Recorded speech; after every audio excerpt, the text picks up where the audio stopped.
Harish Bhat alias Praveen Bhat ತಾನು ಯಾವ್ಯಾವ ದೇವಸ್ಥಾನಗಳಲ್ಲಿ ಹುಂಡಿ ಎಗರಿಸಿದ್ದೀನಿ ಅನ್ನೋದನ್ನು ಲಿಸ್ಟ್ ಹೇಳ್ತಾ ಹೋಗ್ತಾ ಇದ್ದರೆ ಅದನ್ನು ಬರೆದುಕೊಳ್ತಾ ಇದ್ದ ಪೊಲೀಸರಿಗೆ ಸುಸ್ತಾಗಿ ಹೋಯಿತು. ಒಟ್ಟು 40 ಗುಡಿಗಳ ಹೆಸರು ಹೇಳಿದ ಆತ.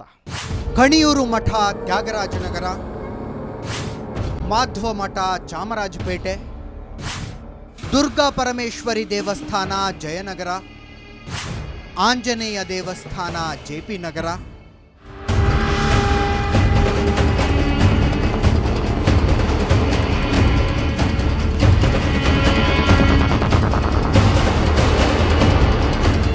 ಇವು ಕೆಲವು ಸ್ಯಾಂಪಲ್ಗಳು ಮಾತ್ರ.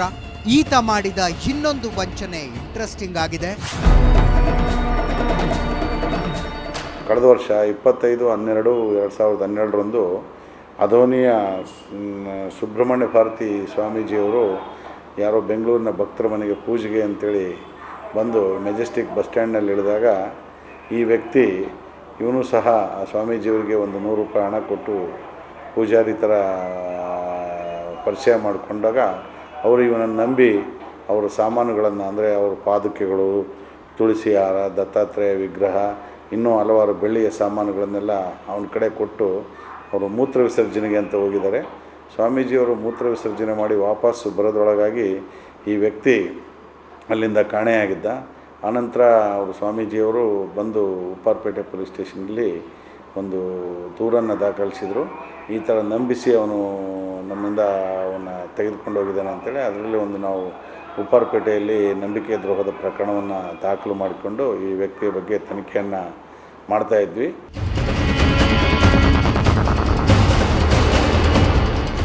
ಇಷ್ಟೆಲ್ಲ ಕಾರಣಾಮ ಕೇಳಿಕೊಂಡ ನಂತರ ಪೊಲೀಸರು ಪ್ರವೀಣ್ ಭಟ್ಟರ ಹಿನ್ನೆಲೆ ಕೂಡ ವಿಚಾರಿಸಿದ್ರು.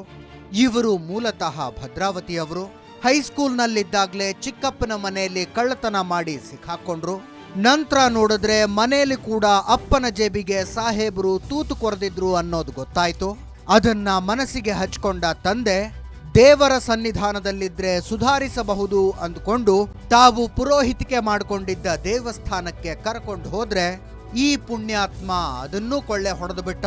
ಆವತ್ತು ನಿರ್ಧಾರ ಮಾಡಿ ತಂದೆ ತಾಯಿ ಈತನನ್ನ ಮನೆಯಿಂದ ಹೊರಗಾಕಿದ್ರು. ಇದು ನಡೆದದ್ದು 11 ವರ್ಷಗಳ ಹಿಂದೆ.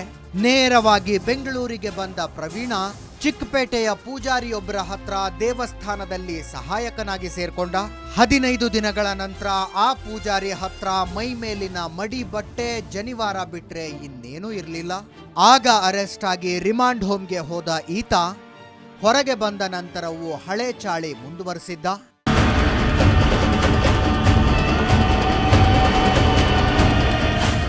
ಸಿಕ್ಕಿ ಬಿದ್ದದ್ದು ಮೆಡಿಕಲ್ ಶಾಪ್ನವರಿಂದ.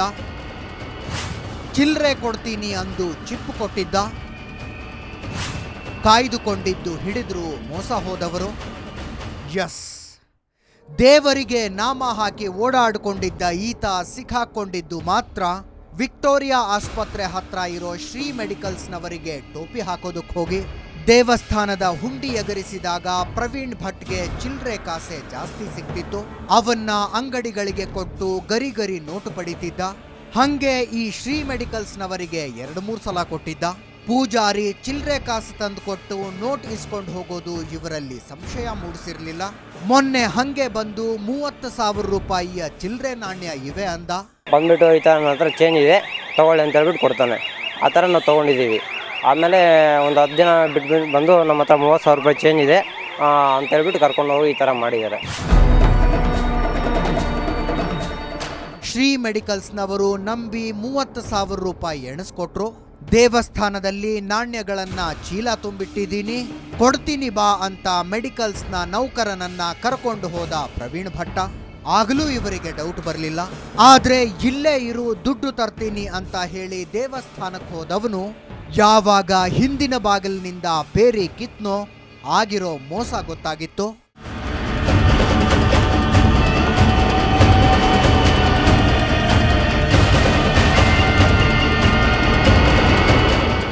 ಕಳ್ಳ ಬಂದ್ಬಿಟ್ಟು ಈ ಥರ ಮೆಡಿಕಲ್ ಒಂದು 2 ಟೈಮು ಚೇಂಜ್ ತಂದುಕೊಟ್ಟ.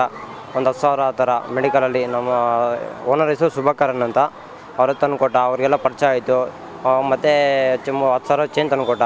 ಚೇಂಜ್ ತಂದುಕೊಟ್ಟಾದ್ಮೇಲೆ ಒಂದು ಒಂದು ವಾರ ಬಿಟ್ಟು ಬಂದ ಮತ್ತೆ 30,000 ಚೇಂಜ್ ಇದೆ, ಒಬ್ಬ ನಮ್ಮ ಮನೇಲಿದೆ, ತೊಗೊಂಬರೋಕ್ಕಾಗಲ್ಲ ಅಂತೇಳಿ ನಮ್ಮನ ಜೊತೆ ಕರ್ಕೊಂಡೋಗ್ಬಿಟ್ಟ. ಬಾಸ್ ಹತ್ರ 30,000 ರೂಪಾಯಿ ಇಸ್ಕೊಂಡು ಆ ಥರ ಕರ್ಕೊಂಡೋದ್ಮೇಲೆ ಗಾಂಧಿ ಬಜಾರ್ ದೊಡ್ಡ ಗಣೇಶನ ದೇವಸ್ಥಾನ ಹತ್ರ ಇದು ಕೃಷ್ಣ ಮಠ ಅಂತ ಇದೆ, ಕೃಷ್ಣ ಮಠದಲ್ಲಿ ಕರ್ಕೊಂಡೋಗ್ಬಿಟ್ಟು ಅಲ್ಲಿ ಪೂಜೆ ನಡೀತಾ ಇತ್ತು. ಪೂಜೆ ಹತ್ರ ಕರ್ಕೊಂಡೋಗ್ಬಿಟ್ಟು 30,000 ಕಾಯಿನ್ ಇದೆ, 30,000 ರೂಪಾಯಿ ಕ್ಯಾಶ್ ಕೊಡಿ ನಮ್ಮ ಹತ್ರ ಅಂತ ಇಸ್ಕೊಂಡು 30,000 ರೂಪಾಯಿ ಕ್ಯಾಶ್ ಇಸ್ಕೊಂಡು ಹೊರಟೋದ.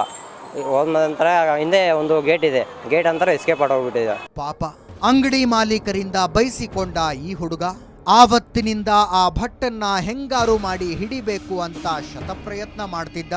ಮೊನ್ನೆ ಮೆಜೆಸ್ಟಿಕ್ನ ಲಾಡ್ಜ್ ಒಂದರಲ್ಲಿ ರೂಮ್ ಮಾಡ್ಕೊಂಡಿದ್ದಾನೆ ಅನ್ನೋದು ಗೊತ್ತಾಗಿದೆ. ಹೊರಗಿನಿಂದ ರೂಮ್ಗೆ ಬಾಗಿಲ ಹಾಕಿ ಪೊಲೀಸರಿಗೆ ಫೋನ್ ಮಾಡಿದ್ದಾರೆ.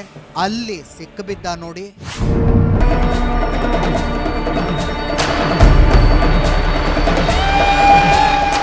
ಮಂಗಳಾರತಿ ತಟ್ಟೆ ಇರಬೇಕಾದ ಕೈಲಿ ಸ್ಲೇಟು ಬೇಕಿತ್ತ ಇವನಿಗಿದು? ಅರೆಸ್ಟ್ ಮಾಡಿ ಕದ್ದ ಮಾಲು ವಶಪಡಿಸಿಕೊಂಡು ಇನ್ನೇನು ಜೈಲಿಗೆ ಕಳಿಸ್ಬೇಕು ಅನ್ನುವಾಗ ಸಬ್ ಇನ್ಸ್ಪೆಕ್ಟರ್ ನವೀನ್ ಈ ಪ್ರವೀಣ್ ಭಟ್ನನ್ನು ಕೇಳಿದ್ರಂತೆ, ಜೈಲಿಂದ ಬಂದ ಮೇಲೆ ಏನು ಮಾಡ್ತೀಯಾ ಅಂತ. ನನಗೆ ಈ ಕೆಲಸ ಬಿಟ್ಟು ಮತ್ತೇನು ಮಾಡೋದಕ್ಕೆ ಬರೋದಿಲ್ಲ ಸಾರ್ ಅಂತ ಹೇಳಿ ಜೈಲಿನೊಳಕ್ಕೆ ಹೋದಂತೆ ಅವನು. ಅಲ್ಲಿಗೆ ಇದು ಸರಿ ಹೋಗೋ ಕೇಸ್ ಅಲ್ಲ ಅಂತ ಆಯಿತು. ಯಾವುದಕ್ಕೂ ದೇವರು ಹುಷಾರಾಗಿರಲಿ ಅಂತ ಹೇಳ್ತಾ ಈ ವಿಶೇಷ ಕಾರ್ಯಕ್ರಮವನ್ನು ಮುಗಿಸ್ತಾ ಇದ್ದೀವಿ. ನೇರ ದಿಟ್ಟ ನಿರಂತರ ಸುದ್ದಿಗಾಗಿ ನೋಡ್ತಾ ಇರಿ ಸುವರ್ಣ ನ್ಯೂಸ್.